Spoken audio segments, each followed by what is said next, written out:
দর্শক, সুখের খবর হচ্ছে বাংলাদেশ নির্বাচন কমিশন আগামী জাতীয় নির্বাচনের রোড ম্যাপ চূড়ান্ত করে ফেলেছে। সেটা গতকালকের ঘটনা, কিন্তু গতকালকে একটু রহস্য যেন দানা বেঁধে ওঠে, রহস্যটা যেন থাকে, আকর্ষণটা যেন থাকে, সেই কারণে গতকালকে ঘোষণাটা করা হয়নি। প্রত্যাশা করা হচ্ছে যে আজকেই সেটা ঘোষণা করা হবে এবং আমরা একটা নির্বাচনী রোডম্যাপ জানতে পারবো।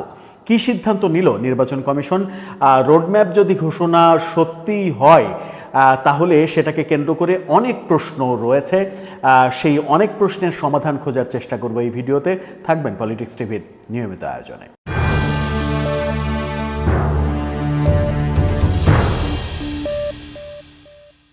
দর্শক, বলছিলাম নির্বাচন কমিশন রোডম্যাপ জাতীয় নির্বাচনের রোডম্যাপ চূড়ান্ত করে ফেলেছে। 2026-এর ফেব্রুয়ারিতে যে নির্বাচন হবে সেই নির্বাচনের রোডম্যাপটা ঘোষণা করবে। রোডম্যাপে হয়তো এরকম থাকবে যে কবে তফসিল ঘোষণা করা হবে, কবে নাগাদ নির্বাচন হবে এবং নির্বাচন কেন্দ্রিক তাদের কিছু সিদ্ধান্ত, যে সিদ্ধান্তগুলো নতুন সিদ্ধান্ত তারা ইতিমধ্যে নিয়েছে, সেগুলোই হয়তো রোডম্যাপে তারা ঘোষণা করবে। গতকালকে আমরা চূড়ান্ত হতে দেখেছি এবং নির্বাচন কমিশন গতকালকে ঘোষণা করেনি। সেখান থেকে বলা হয়েছে যে কর্মপরিকল্পনার সব কিছু চূড়ান্ত হয়ে গেছে, অনুমোদন হয়েছে, এখন শুধু টাইপিং চলছে। অর্থাৎ গতকালকে টাইপিংয়ের কাজটা শেষ হয়ে গেলে আজকে সেটা ঘোষণা করা হবে। এই যে ঘোষণা করা হবে, যখন নির্বাচনের রোডম্যাপের প্রসঙ্গ আসছে তখন যে প্রশ্নগুলো আসছে সেটা হচ্ছে যে যদি ফেব্রুয়ারির প্রথম সপ্তাহে কিংবা দ্বিতীয় সপ্তাহে নির্বাচনের তারিখকে কেন্দ্র করে রোডম্যাপ ঘোষণা করা হয়, তাহলে ফেব্রুয়ারিতে নির্বাচন করার বাস্তবতা কি এই সরকারের রয়েছে কিনা, সেটা প্রধান বিবেচ্য বিষয়। আবার আমরা দেখেছি গতকালকে আপিল বিভাগের রিভিউয়ে তত্ত্বাবধায়ক সরকারের যে আদেশনামা, সেই আদেশনামা কিন্তু দেয়া হয়নি। সুতরাং তত্ত্বাবধায়ক সরকার ফিরে আসা না আসার উপরেও অনেক কিছু নির্ভর করছে এবং শেষ পর্যন্ত তত্ত্বাবধায়ক সরকারের এই আদেশটা নভেম্বরের আগে আসবে না বলেও অনেকে মনে করছেন। সুতরাং ব্যাপারটা এরকম হচ্ছে যে আলোচনাগুলো চলছিল নির্বাচন কেন্দ্রিক, যে এই সরকার থাকবে কি থাকবে না, এই আলোচনাগুলো বোধহয় একটু এখন কমে আসবে। তাহলে ওই আলোচনা, সরকার পরিবর্তনের আলোচনা যদি একটু কমে আসে, তাহলে আলোচনা একমাত্র যেটা থাকে সেটা হচ্ছে যে ফেব্রুয়ারিতে নির্বাচন হচ্ছে কি হচ্ছে না।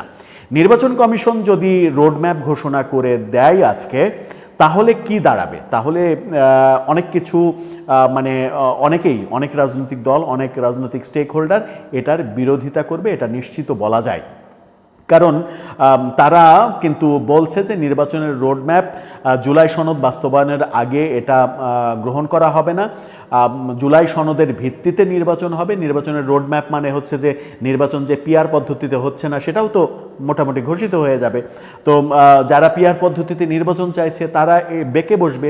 তারা যদি বেঁকে বসে, ব্যাপারটা যদি এই দিকে মোড় নেয় যে এনসিপি, জামাত, ইসলামী আন্দোলন সহ যে কয়টা দল চাইছে যে পিআর পদ্ধতিতে নির্বাচন হোক, কিংবা জুলাই সনদ বাস্তবায়নের পরে সেই সনদ অনুযায়ী নির্বাচন হোক, কিংবা গণপরিষদ নির্বাচন আগে হোক, সেই সময় যদি জাতীয় নির্বাচনের রোডম্যাপ আজকে নির্বাচন কমিশন ঘোষণা করে দেয়, তাহলে নির্বাচন কমিশনের বিরুদ্ধে এক ধরনের আন্দোলন দানা বেঁধে উঠতে পারে। হয়তো এই রোডম্যাপ ঘোষণার কারণে বিএনপি খুশি হবে, বিএনপি সমমনা যে দলগুলো তারা খুশি হবে, কিন্তু যারা এর বিরোধী অবস্থানে রয়েছে, এনসিপি, জামাত, ইসলামী আন্দোলন যাদের কথা বলছি, সাথে এবি পার্টি রয়েছে, এদের কয়েকটা দল রয়েছে যে দলগুলো আবার সরকারের বেশ ঘনিষ্ঠ বলে গত এক বছরে আমরা তাদের বিভিন্ন কর্মকাণ্ডে দেখেছি। তো সরকারের ঘনিষ্ঠজনরা যদি সরকারের নির্বাচন কমিশনের বিরুদ্ধে আন্দোলন গড়ে তুলতে চায় এবং সরাসরি বলে যে এই নির্বাচন আমরা বয়কট করলাম, এই নির্বাচন কমিশনকে আমরা বয়কট করলাম, তাহলে পরিস্থিতি কোন দিকে যাবে? এরকম একটা ক্রাইসিস তৈরি হতে চলেছে আজকের এই ঘোষণার মধ্য দিয়ে। তাই আবার অনেকেই এই আলোচনাও করছেন যে নির্বাচন কমিশন রোডম্যাপ চূড়ান্ত হয়েছে এই কথাটা বললেও সেটা ঘোষণা শেষ পর্যন্ত নাও হতে পারে। কালকে চূড়ান্তের কথা বলেছে, আজকে ঘোষণার একটা সম্ভাবনা তৈরি হয়েছে। এই এক রাতের মধ্যে সিদ্ধান্ত অন্যরকম হয়ে যেতে পারে, এই আলোচনাও কিন্তু গত রাত থেকে আমরা বিভিন্ন জায়গায় শুনেছি। মোদ্দা কথা যেটা দাঁড়াচ্ছে সেটা হচ্ছে যে নির্বাচনের রোডম্যাপ ঘোষণা করা মানেই হচ্ছে সরকারের বিএনপির পক্ষে এক ধরনের অবস্থান গ্রহণ করা, এটা মনে করবে এনসিপি কিংবা জামাত। আর এটা মনে করার ফলে তাদের অবস্থান নির্বাচন কমিশনের বিরুদ্ধে চলে যাবে, সরকারের বিরুদ্ধে চলে যাবে।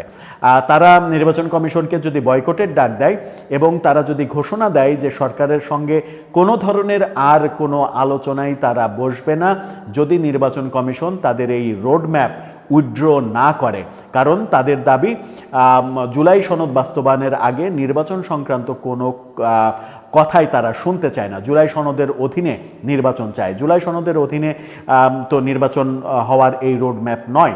এই রোডম্যাপ হচ্ছে বর্তমান সংবিধানের আন্ডারে, বর্তমান সংবিধান অনুযায়ী যেভাবে নির্বাচন হওয়া উচিত সেইভাবে 300 আসনে যেভাবে নির্বাচন হয় সেইভাবেই নির্বাচনের প্ল্যান চূড়ান্ত করেছে ইসি। সুতরাং সেই চূড়ান্ত করা প্ল্যান আমার মনে হয় যে এই দলগুলো মানবে না। যদিও এনসিপি এই মুহূর্তে চীন সফরে রয়েছে, তারা 7 দিনের সফরে সম্ভবত গিয়েছে চীনে। তারা ফিরে না আসলেও চীন থেকে, এখন তো পৃথিবী হাতের মুঠোয়, চীন থেকেই তারা বিবৃতি দিতে পারে। দলের আহ্বায়ক, সদস্য সচিব, প্রধান সমন্বয়ক 3 জনই, প্রধান 3টা পদই যেহেতু বাইরে রয়েছেন সেহেতু তারা হয়তো টেলিফোনে দলের অফিসকে বলবেন যে এই বিবৃতি দাও, সেই বিবৃতি দিয়ে দেবে। পরিস্থিতি কোন দিকে যাচ্ছে বলে আপনার মনে হয়? এখন কি মানে একটা টক্কর লেগে যাবে নির্বাচন কমিশনের সঙ্গে এনসিপি কিংবা জামাতের? আমরা কি কয়েকদিনের মধ্যে এই আন্দোলন দেখতে পাবো যে আন্দোলনে নির্বাচন কমিশন ঘেরাও কিংবা নির্বাচন কমিশনারদের পদত্যাগ চাওয়া হবে? সেই পরিস্থিতির দিকে যাচ্ছি আমরা।